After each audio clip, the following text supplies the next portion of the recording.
Selamat siang, Jos. Jadi orang sukses. Kita hadirkan salah satu jurus, salah satu komponen dalam kepemimpinan Jang yang sangat amat penting adalah tentang gaya. Apa tuh gaya? Gaya itu style. Style seorang pemimpin dalam berinteraksi dengan anak buah, dalam mempengaruhi anak buah, itu gaya. Kenapa gaya ini penting? Kenapa? Karena pemimpin itu punya karakteristik baik pribadi maupun kemampuan intelektualnya. Anak buah juga punya karakteristik. Pekerjaan pun punya karakteristik. Situasi sosial itu juga punya karakteristik. Sehingga kita harus memilih-milih mana yang paling tepat agar sasarannya terkena. Ada beberapa gaya yang biasa kita kenal. Pertama yang dikenal adalah gaya otoriter. Di gaya itu ada kaitannya bagaimana hubungan antara atasan dengan anak buah. Otoriter itu wewenang mutlak pada pimpinan, itu otoriter. Keputusan dibuat oleh pimpinan, komunikasi satu arah. Tidak ada pertanyaan. Itu biasa kalau dalam militer 1, 2, 3 kerjakan. Wah, itu kayak militer. Tapi dalam pekerjaan sehari-hari pun bisa saja terjadi dalam bentuk otoriter itu. Misalnya setelah dibagi tugas, A tugasnya ini, B tugas ini, C tugasnya ini, sudah kerjakan. Itu bisa. Kenapa dilakukan? Karena pekerjaan itu membutuhkan waktu tepat. Dan pembagian tugasnya sudah jelas. Itu gaya otoriter. Nah, dalam gaya otoriter ini tidak melibatkan anak buah dalam mengambil keputusan, sama sekali tidak. Resikonya apa? Kalau salah, ya pemimpinnya itu yang salah. Yang kedua, gaya demokratis. Pemimpin tidak mutlak.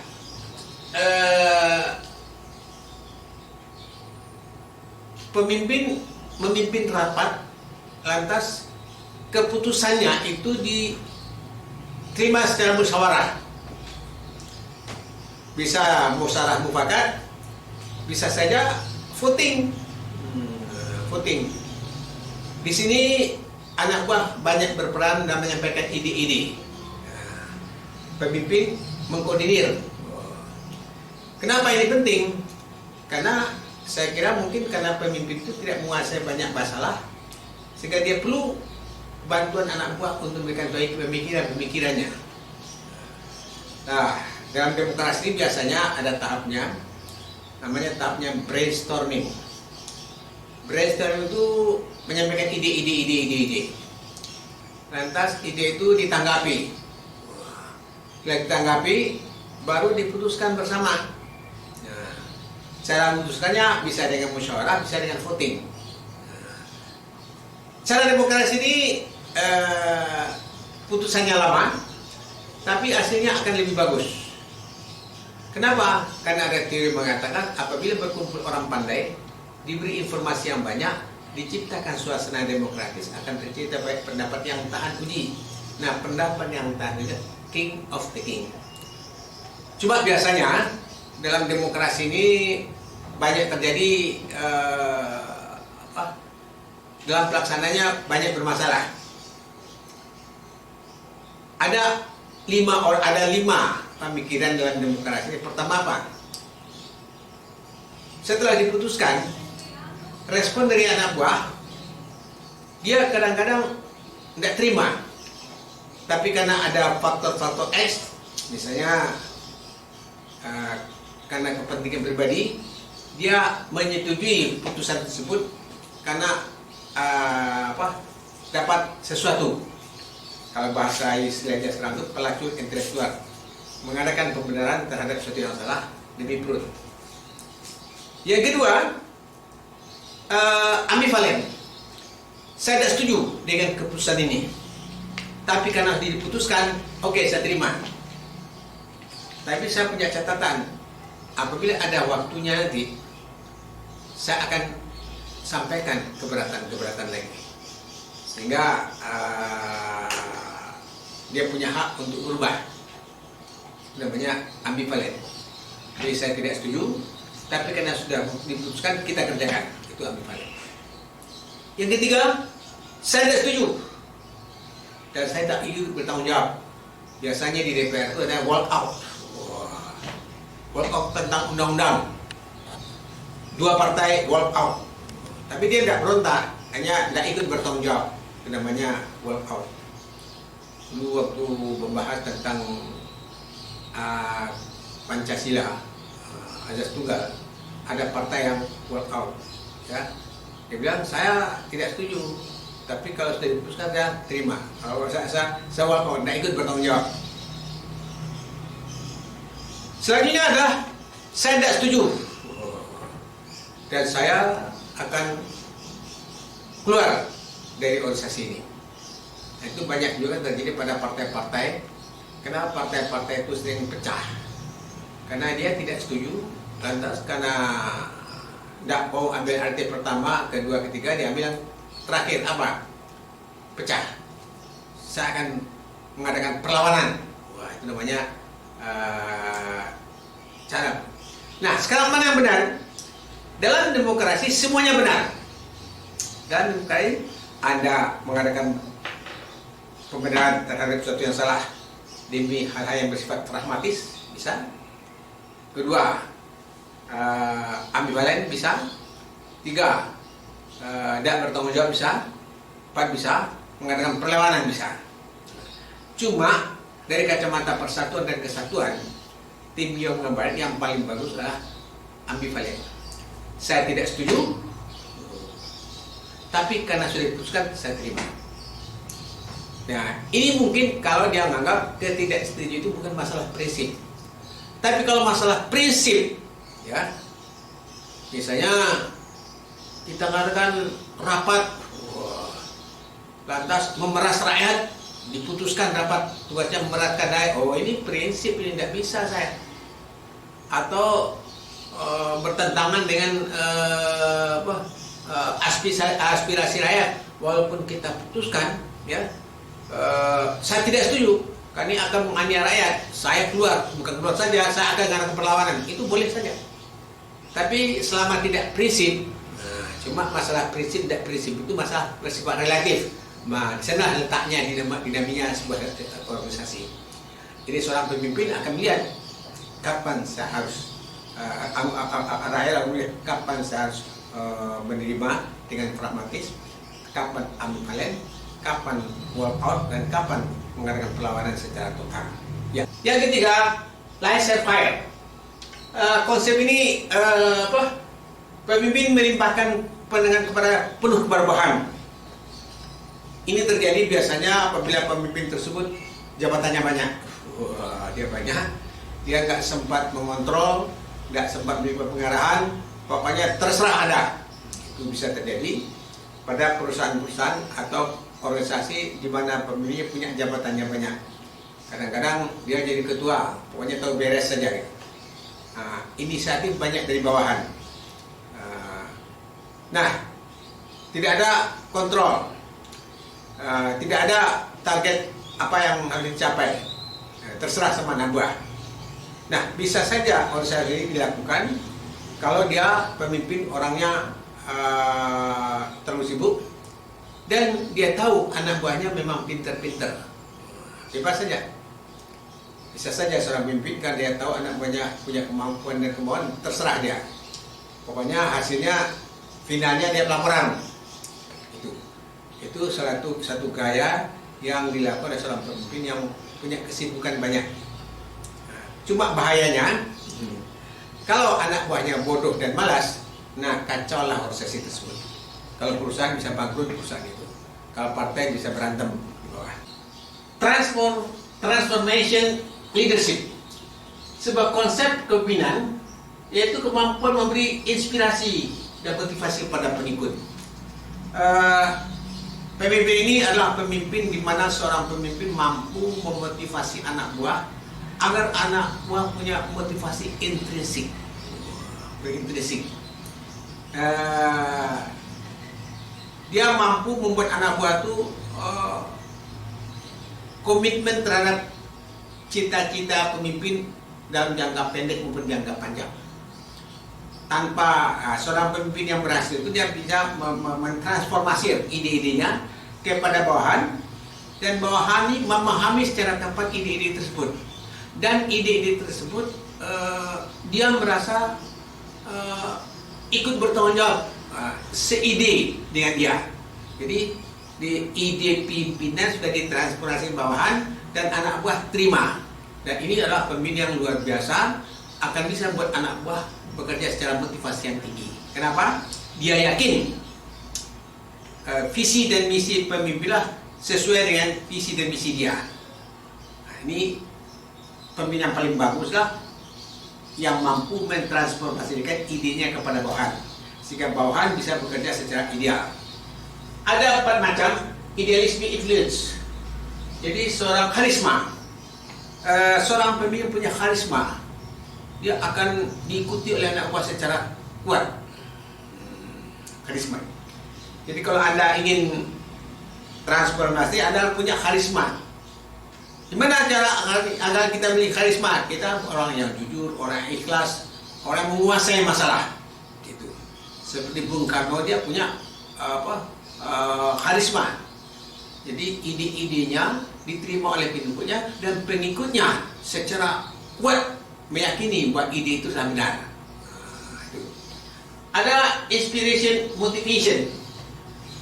Jadi pemimpin itu bisa memotivasi anak buah. Anak buah mulai memiliki inspirasi, terinspirasi untuk melakukan ide-ide mendukung melaksanakan ide tersebut. Ada intellectual stimulation. Jadi pemimpin itu mampu meyakinkan kepada bawahannya, bukan karena karena memang benar, karena memang logik, karena memang ilmiah. Jadi seperti Bung Karno, dia menyampaikan idenya tentang Indonesia merdeka. Dia bisa jelaskan secara ilmiah, sehingga orang-orang bukan karena patuh tanpa alasan. Ada logika-logika yang bisa diterima dari pemimpin-pemimpin tersebut. Oleh itu, seorang pemimpin yang transformation leadership, dia akan mampu memotivasi anak buah bekerja secara optimal. Ada individual considerance. Jadi pada individunya, pemimpin itu kekaguman orang pada individunya, dan anggotanya juga karena dia melihat secara individu ini sesuai dengan idenya dia, sesuai dengan idenya. 5. Transactional leadership. Suatu pemimpin dalam mempengaruhi orang dikaitkan dengan pada perhatian pada transaksi interpersonal. Bagaimana pemimpin itu mempengaruhi orang? Saya dapat apa, kamu dapat apa. Itu dapatnya transaksi. Saya terima pekerjaan ini, tapi saya dapat apa? Saya setuju dia jadi kepala bagian, saya dapat apa? Itu namanya transaksi. Bisa jabatan, bisa juga ide. Saya setuju ide ini, tapi ide saya juga harus diterima, jadi tidak harus uang. Nah, jadi ide atasan dengan ide bawahan, bisa saya bilang saya setuju Pak, ide Bapak, tapi saya minta ide saya juga dilaksanakan. Itu termasuk transaksional. Ya, continuum. Ada lagi teori continuum. Teori continuum itu ada 7 lapis, 7 lapis gaya seorang pemimpin. Ya. Mulai daripada kekuatan pada fokus pada dirinya sampai kepada fokus kepada bawahan. Antara diri dan bawahan ada 7 lapis. Pertama, pemimpin membuat keputusan dan mengumumkan. Saudara-saudara, saya minta ini dikerjakan dalam 3 hari. Saya minta Anda bisa melakukan pekerjaan dalam tempo 3 hari. Si A tugasnya ini, si B ini, si C kerjakan. itu namanya pemimpin. Di sini dia tidak melibatkan bertanya apakah bisa dilaksanakan apa tidak, langsung kekuatannya ada pada pimpinan. Kedua, pemimpin jual keputusan. Teruskan, saya ingin membuat cabang baru di Jawa Timur, minimal 3 kota. Ya, dia juga. Kenapa? Alasan saya, kenapa harus di Malang, Surabaya, dan Jember? Kenapa? Malang kota pendidikan, Surabaya kota industri, Jember kota perkebunan, dan tiga-tiganya ini sangat menguntungkan kita.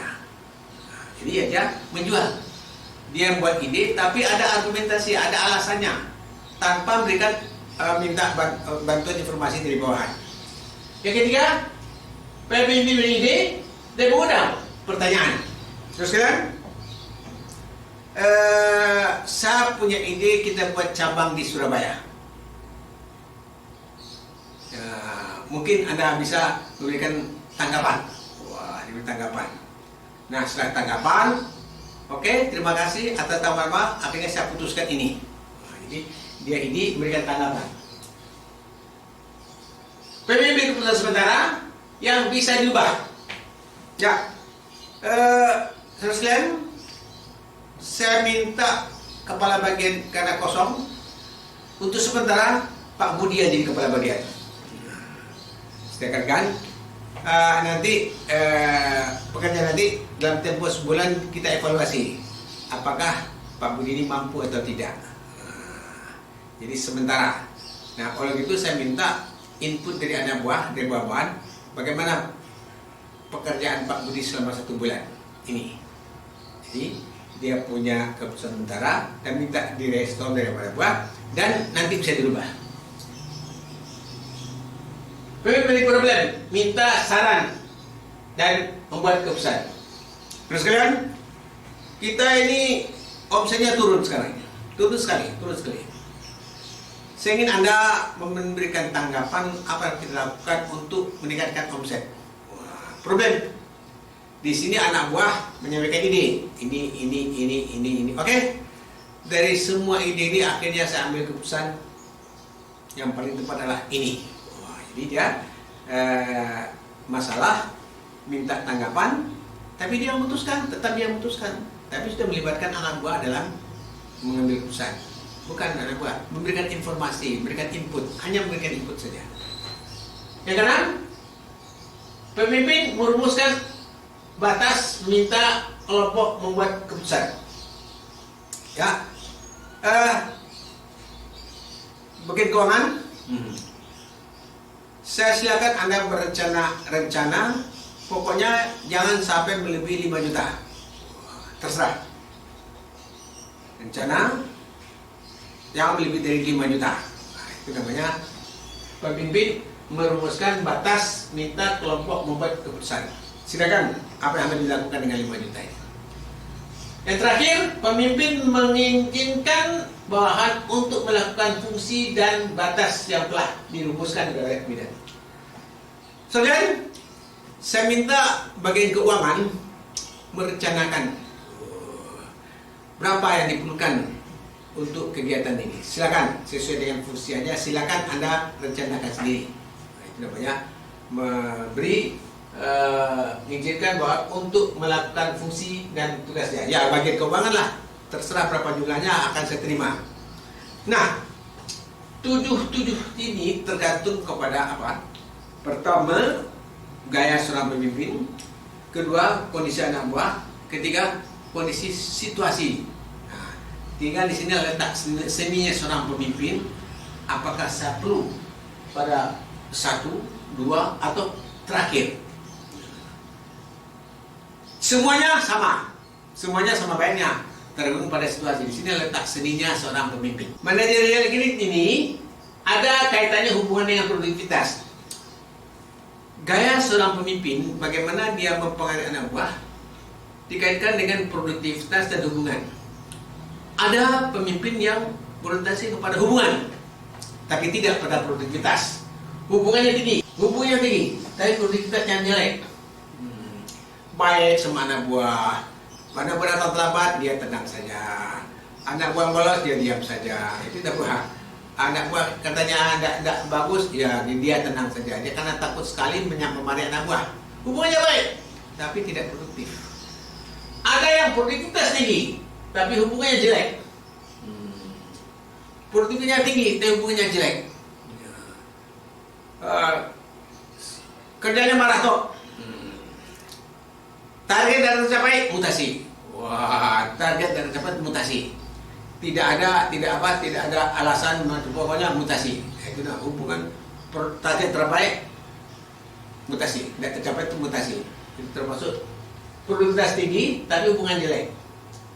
Ada yang middle of the road, antara hubungan dengan produktivitas seimbang.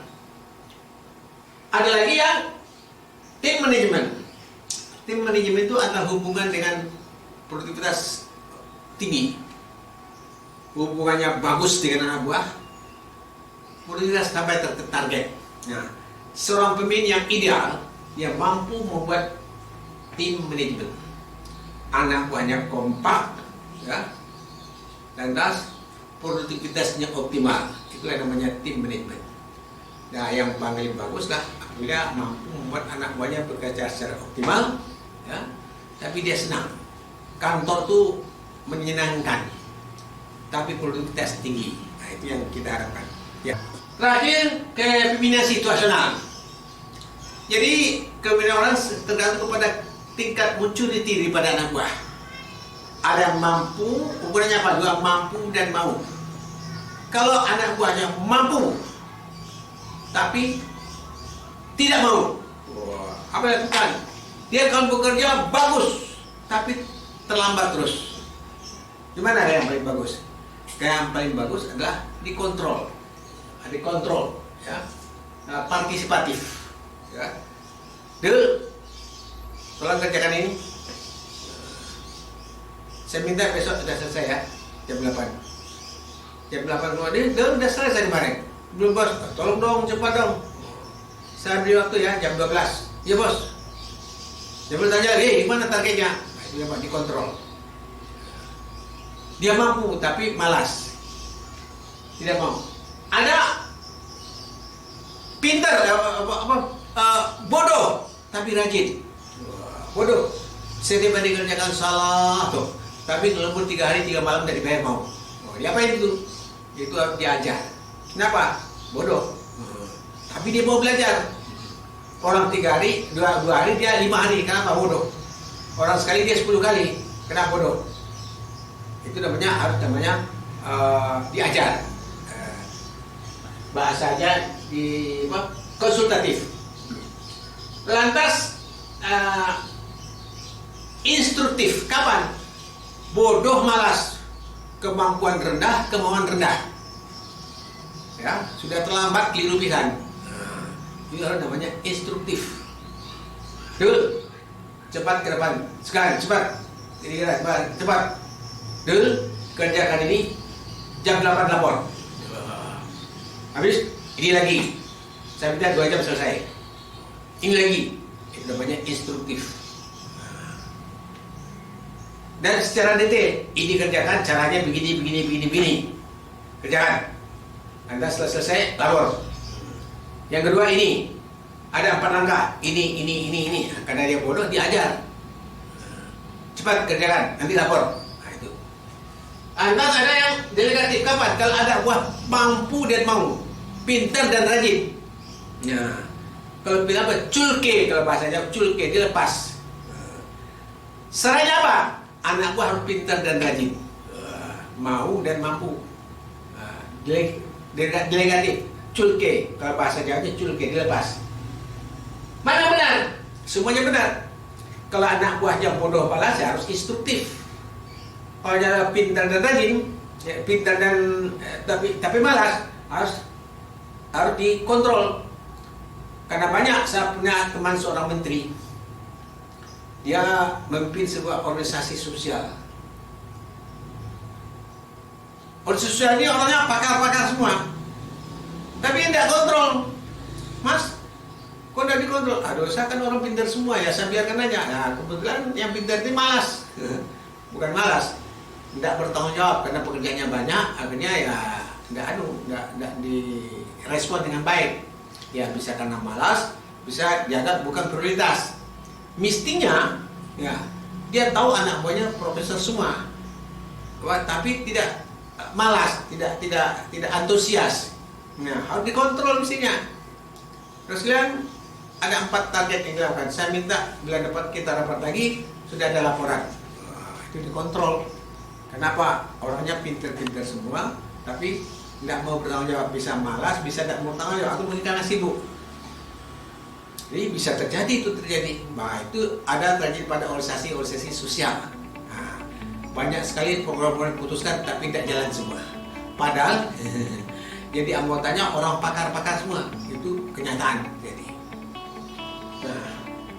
Jadi semuanya benar, ya, yang semua benar. Tapi yang ideal itu yang delegatif.